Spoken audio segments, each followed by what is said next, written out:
আজকে আমি আসলাম ওমানের একটা নার্সারিতে। এখানে অনেক ধরনের ফুল গাছ আছে, অনেক ধরনের গাছ আছে। কিছু গাছ কেনার জন্য আসছি।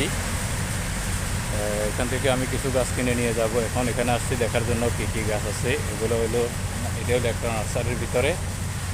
নার্সারি হলো এটা, ফুলের গাছ, সব ফুলের চারা। এগুলো হলো সব ফুলের চারা। এটাতে ফুল আসে না, এটাতে মূলত ফুল আসে না, এটা সুন্দরের জন্য আর কি। এগুলা বড় হলে এগুলাতে ফুল আসে। এখানে অনেক অনেক ধরনের ইয়ে আছে, ফুল গাছ আছে, ইয়ে আছে, তারপরে আপনার ফুলের চারা আছে। আর এটা হলো আপনার পানির ফিল্টার, এটা ঠান্ডা রাখার জন্য। ওই পাশে যদি দেখায়, আপনার দুইটা অ্যাডজাস্টমেন্ট চলতেছে বড় বড়। এই যে দুই পাশে দুইটা অ্যাডজাস্টমেন্ট চলতেছে। এদিক থেকে পানি পড়তেছে, এদিক থেকে পানি পড়তেছে, ঠান্ডা হাওয়া এদিক থেকে নিতেছে, আর ওই দিক থেকে গরম হাওয়া বাইর করতেছে। ওই অ্যাডজাস্টমেন্ট, বড় বড় দুইটা অ্যাডজাস্টমেন্ট।